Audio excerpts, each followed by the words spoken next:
수도권 매립지의 진실을 밝힌다. 인천광역시에서 수도권 매립지 실무 총책임자였던 환경녹지국장과 환경국장으로 근무했던 우리는 수도권 매립지의 진실을 밝히고자 이 자리에 섰다. 그동안 역대 시정부가 시도조차 없었던 수도권 매립지 종료를 위한 사자 협약은 유정복 정 시장의 역량과 결단으로 성사되었다. 이는 매립지 문제 해결에 획기적 전환점을 만들었다는 점에서 높이 평가되어야 한다. 하지만 박남춘 시장은 사자 협약을 이행하지 않고 시민을 호도하면서 무책임하고 무기력하게 대처하여 수도권 매립지 문제의 해결을 더 어렵게 만들었다. 전직 환경녹지국장과 환경국장으로서 이러한 진실을 시민 여러분께 밝히는 것이 도리라고 생각한다. 따라서 인천의 가장 큰 수공과제인 수도권 매립지 종료를 확실하게 해결할 수 있는 유정복 시장 후보를 강력하게 지지한다. 박수! 2015년 6월 28일 수도권 매립지 해결을 위한 사자 합의는 민선 6기 유정복 시장의 권해에 찬 최선의 선택이었다. 92년부터 수도권 매립지에 수도권 2,500만 명의 쓰레기를 묻기만 하였지 인천은 어떠한 지원도 받지 못했다. 사자 합의 이후 인천광역시는 2015년부터 2025년까지 8,900억 원의 수도권 매립지 특별회계 재정을 확보하여 수도권 매립지 주변 지역 환경 개선 및 주민 편익 사업을 위한 목적으로 사용할 수 있게 되었다. 또한 수도권 매립지 공사는 물론 매립지 토지 1,587만 8천 제곱미터도 인천시로 소유권을 인정하도록 하였다. 하지만 민선 7기 박남춘 시장은 2020년부터 매립지 주변 지역 환경 개선 및 주민 편익 사업에 사용할 특별회계 예산을 목적에 맞지 않게 100억 이상을 시정 홍보비로 사용하여 인천시 관계자가 공식 석상에서 그동안 목적과 다르게 사용한 부분은 양해해 주시기 바란다라고 사과하는 지경에 이르렀다.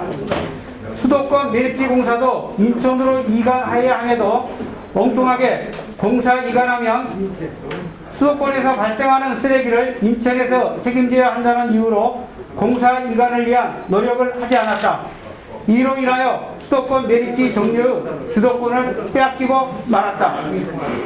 2018년 3월 29일 서구의회 여야 의원은 수도권 매립지 공사 인천시 이관 촉구 괴란을 채택했고 서구 39개 다선단체는 100만인 서명 운동을 결의하는 등 서구 주민들은 공사 이관을 염원하였으나 이를 철저히 묵살하였다. 2025년에 수도권 매립지를 종료하기 위해서는 소각시설의 확충이 필요한데도 법적으로 반드시 소각시설을 건립해야 할 계양 3기 신도시의 소각시설은 21대 국회의원 선거와 지역 정치인 등의 압력에 밀려 부천시 대장동 주민들의 동의도 없이 부천시 대장동 소각장을 사용한다는 이유로 무산하였다.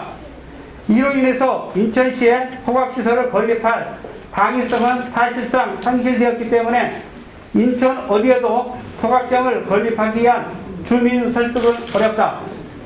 민선 7기 박남춘 시장은 사자 합의도 제대로 이행하지 않았고 1일 324톤의 쓰레기를 수도권 매립지에 매립하는 상황에서 2025년 수도권 매립지 사용 종료가 사실상 어렵다는 것을 알면서도 매립지를 정치적으로 이용하고 있다.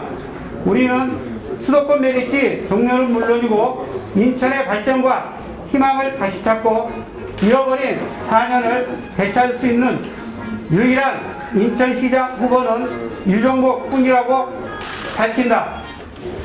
2022년 5월 9일 지지선언인 최형길, 정현중, 조영근, 한태일, 전무수, 백현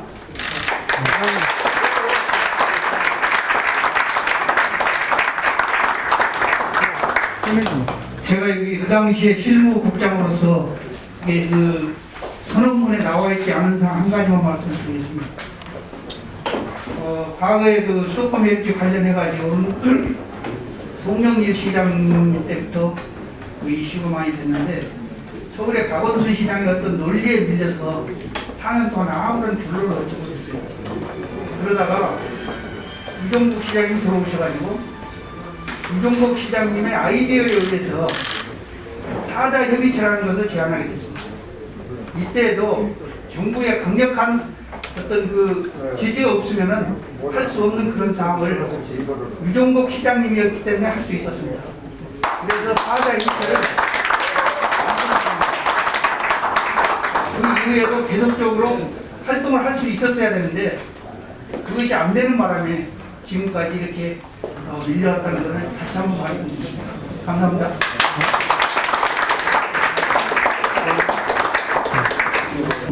저는 감동적인 순간을 맞이하고 있습니다. 여기 계신 5분이 바로 인천시의 환경 문제를 총 책임지는 사령탑 환경국장을 지낸 분입니다. 제가 시장을 할 때 환경국장을 한 분들도 있습니다. 그리고 박남춘 시장 때 환경국장을 한 분도 있습니다. 이분들의 생생한 진실을 알려주신 것은 얼마나 이것이 자랑스러운 일이고 감사할 일이고, 또 이분들이 정말 공직자로서 용기 있는 일들입니다. 여기 전부 30년 이상 공직에 몸을 담았던 분들입니다. 이분들이 30년 이상 공직에 몸 담고 이 분야의 최고 전문가였는데 어찌 이런 우리 인천시민의 중요한 수도권 매립지 문제를 해결을 못할 망정 방해를 넣어갖고 이 지경으로 만들었다는 것에 대해서 이분들은 분개하고 있는 겁니다. 이분들의 정말 양식과 또 정의 그런 말씀에 대해서 높이 평가합니다. 박수 한번 보내주시죠.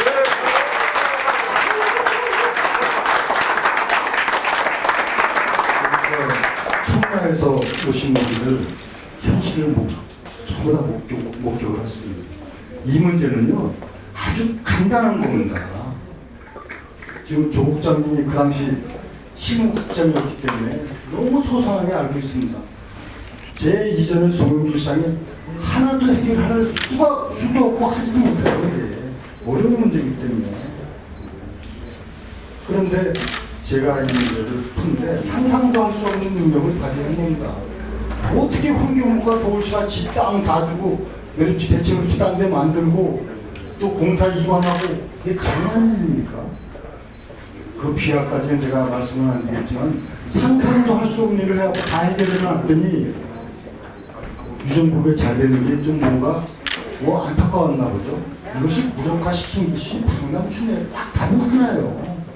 그러면 무능하고 무책임한 것까지는 또 이해할 수가 있지만은 시민을 속이고 전체 현수막을 하면서 매립지 종료를 매립지 종료 현수막 건다고 매립지가 종료됩니까? 이런 어처구니없는 일이 바로 수도권 매립지 문제고, 오늘 이 5분의 환경국장님들의 진실을 밝히는 상황에서 이를 모두들 알게 됐습니다. 저는 말씀드립니다. 선거는 진실 찾기 게임이라고 늘 얘기하지 않습니다. 진실이 이겨야 정의로운 사회고, 진실이 승리해야만이 선거가 제대로 되는 거고 우리 미래와 희망이 있지 않겠습니까? 오늘은 매립지 문제 하나 갖고만 얘기했지만 지금 많은 부분들이 진실을 왜곡하고 거짓으로 번복을 하고 이런 사회가 돼서 되겠습니까? 저는 오늘 5분의 이 참 정말 마음에서 우러나고 도저히 공직자로서 30년 이상 살아온 사람으로서 이것만큼은 진실을 밝히지 않을 수 없다고 해서 오늘 이런 말씀을 주신 5분께 다시 한번 경의를 표하고, 여러분들의 이런 마음이 반드시 정의로운 이런 사회를 위해서 한 정말 훌륭한 결단이었다는 것을 제가 입증해 보여드리겠습니다. 그것은 답이 우리가 이겨서 승리를 이뤄냄으로써 정의가 살아있음을 보여주고 진실이 존재함을 보여주고 그래서 여기 계신 5분들이 정말 훗날 자랑스럽고 보람있고 영광스럽도록 제가 해드리는 것 이것이 답입니다. 반드시 이겨서 보답하겠습니다.